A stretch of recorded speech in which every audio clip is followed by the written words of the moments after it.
अस्सलामुअलैकुम वरहमतुल्लाहि वबरकातुहू। जी, आज का हमारा मौजू है जुल्हज के महीने की तकबीरात।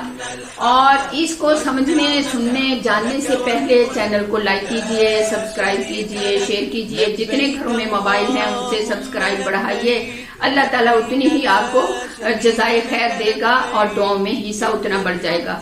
अब आते हैं असल मौजू की तरफ कि जुल्हज के महीने की जो तकबीरात हैं, इनको जुल्हज के शुरू से लेके तो 13 जुल्हज की जो है असर के नमाज के बाद तक पढ़ना है। वरना वाजिब जो है 9 जिलहज से लेके तो आपने 13 जिलहज की असर तक इसको अदा करना है। इसका इतना सवाब है जैसे एक आदमी, एक अमीर बादशाह रास्ते में बैठ जाए और आने जाने वालों को हीरे मोती जौहरात के लप भर भर के दे तो कोई खाली ना जाएगा। तो इसी तरह अल्लाह सुब्हाना ताला इन दिनों में इन तकबीरात के पढ़ने का इससे बढ़ के जो अजर अता फरमाते हैं। अल्लाह आपको मुझे महरूम न रखे। अब इसको दोहराते हैं हम कि किस अंदाज से पढ़ेंगे। फर्जों के बाद ही पढ़ ले तो याद नहीं भूलता, अगर पूरी नमाज के बाद पढ़ें तो वो अक्सर रह जाता है।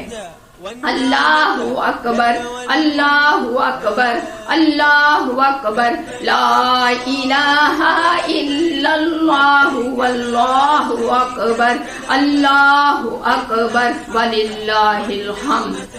अल्लाहु अकबर कबीरा, अल्लाहु अकबर कबीरा, अल्लाहु अकबर कबीरा, वल्हम्दुलिल्लाहि कसीरा, अल्हम्दुलिल्लाहि कसीरा, अल्हम्दुलिल्लाहि कसीरा, व सुब्हानल्लाहि बुकरतम वासीला। एक दफा पढ़ें या 3 दफा पढ़ें। अल्लाह ताला आपको मुझे ज्यादा से ज्यादा दिल खालूस से अल्लाह के नाम को दोहराने की, अल्लाह की तौहीद को बयान करने की तौफीक अता फरमाए। व आखिरु दवाना अल्हम्दुलिल्लाहि रब्बिल आलमीन।